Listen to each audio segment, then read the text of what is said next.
So there I was, cradling my newborn miracle baby, Lucy.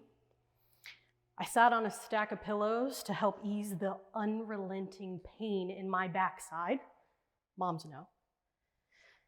I braced my stomach after every cough or sneeze because I had an abdominal separation nearly 4 fingers wide. I struggled to nurse my baby because her tongue, lip, and buccal ties made it hard for her to get a latch. And when we did get a good latch, a heavy feeling of doom washed over me. I'd later discover that this was a physiological condition known as dysphoric milk ejection reflex, or DEMER, something neither I nor my healthcare provider had ever heard of. Lucy's little body rested on my soft postpartum gut, another part of my body I didn't recognize. See, I'd worked out before, during, and all the way up until I gave birth and still managed to gain 60 pounds. It'd be another 6 months before I'd see the inside of my gym again, my happy place. Though my pelvic floor therapist will tell me I may or may not be able to return to my love of weightlifting, and that we'll just have to see how it goes. I suddenly realize I haven't showered in days. My baby never lets me put her down, except for a few minutes here and there while she'll rest in her bassinet, but her favorite place to sleep is on me or her dad, and we've both never been this exhausted.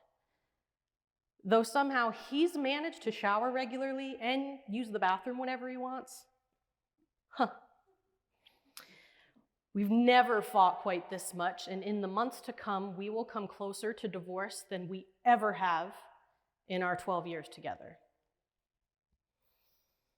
As I fight the urge to nod off, I realize I need to use the bathroom.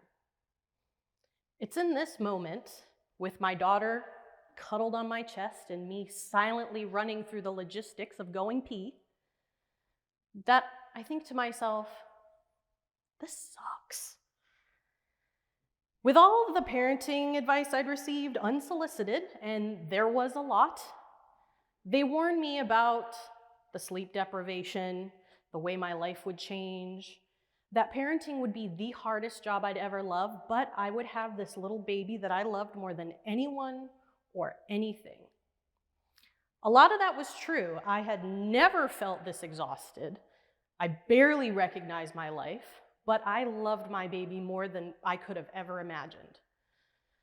What they conveniently left out was the logistics and the loneliness of it all. How leaving the house with any sense of urgency or freedom would be a thing of the past. That every shower, errand, and any other childless activity I would engage in from here on out would forever start with a, "Do you mind if I?" They didn't tell me that I'd plan outings, holidays, and fun activities that everyone else would get to enjoy while I handled the planning, the cleanup, the photography, the meltdowns, etc. And that often I'd look back at photos of these times and notice my face was not among any of the other smiling faces in them.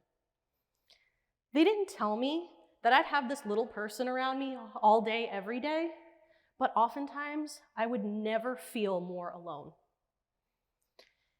It's 4 years later, and things look a little different. I've been a work-from-home mom, and I've balanced my kid and my career, all while managing my home. I did figure out the bathroom thing, but I almost never get to do that alone either. I learned that it definitely takes a village, but there is a certain judgment that comes with using it. But there's also no medal for not using it, so I'm not really sure how that's supposed to work.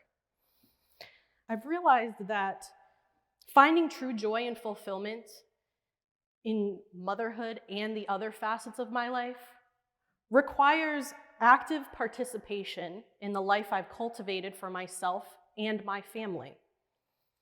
I've spent the last 4 years with the coolest little person I have ever met, watching her learn and grow and develop the most awesome personality. I've stopped starting sentences with, "Do you mind if I?" especially around my husband. Do you know who doesn't start sentences with that? Who doesn't ask, do you mind if I use the bathroom? Do you mind if I hop in the shower real quick? My husband.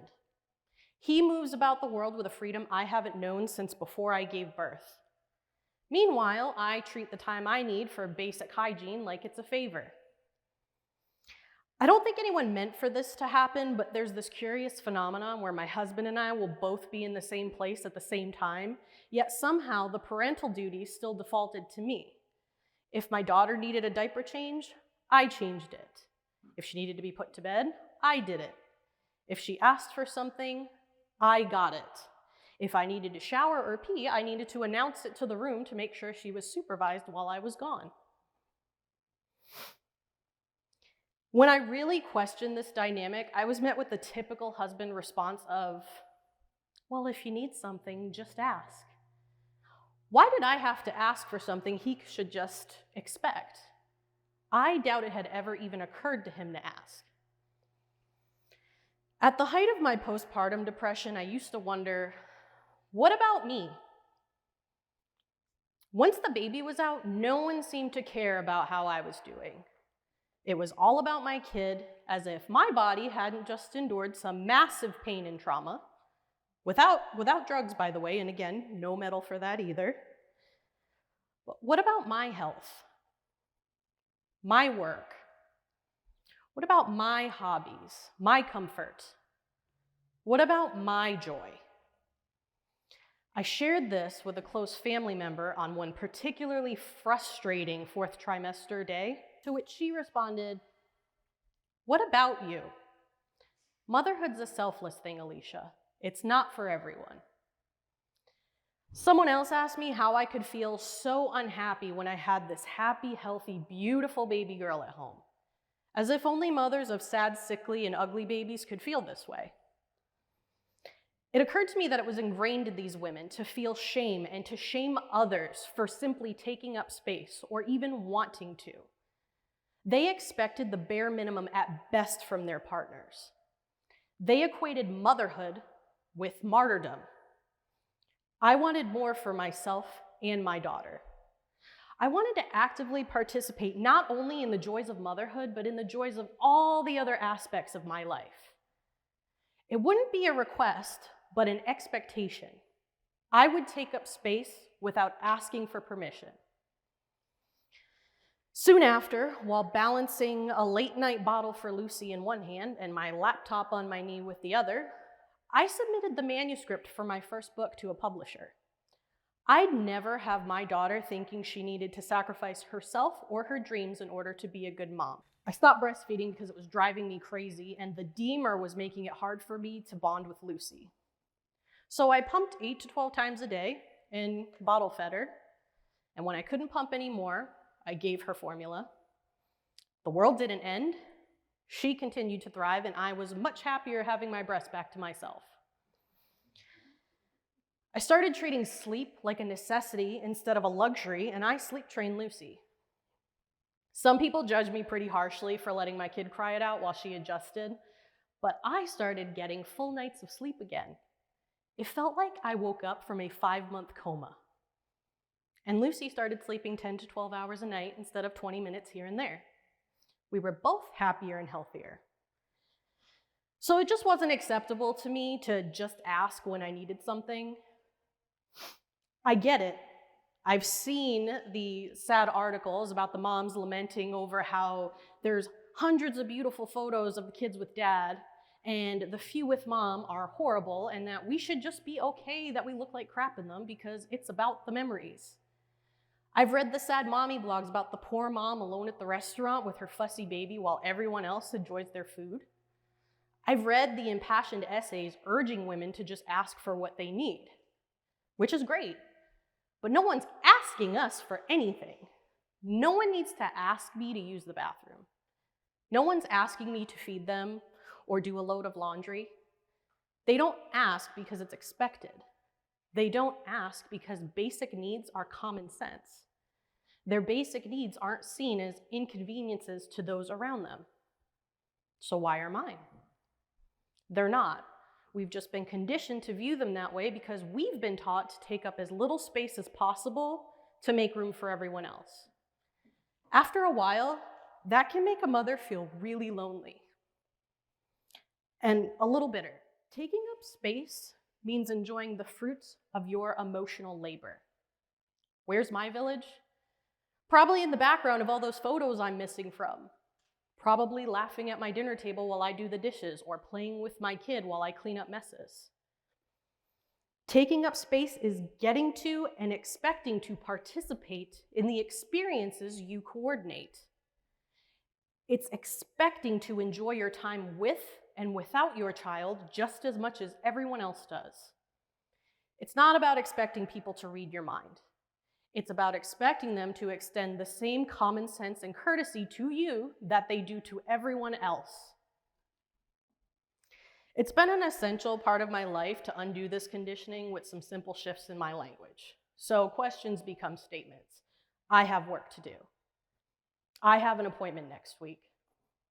When I go out without my kid and someone asks me who's with Lucy, which a question my husband never gets, by the way, I'll let him know when she's with her dad, and I don't let the congratulatory comments stand. Because for the record, and it's been said before, dads don't babysit, they parent. It's crucial that we stop praising our partners for doing the bare minimum. Division of labor varies from household to household, but the parenting should all be held to the same standard. I never want my daughter thinking she needs to sacrifice all the other parts of herself to be a great mom. Down that path lies nothing but a constant battle between all-consuming love and seething resentment. And I never want my kid thinking of herself as something that held me back. I want her to know that motherhood should be a wonderful addition to an already wonderful life. I want her to know that a day to herself is a perfectly reasonable request for a Mother's Day gift.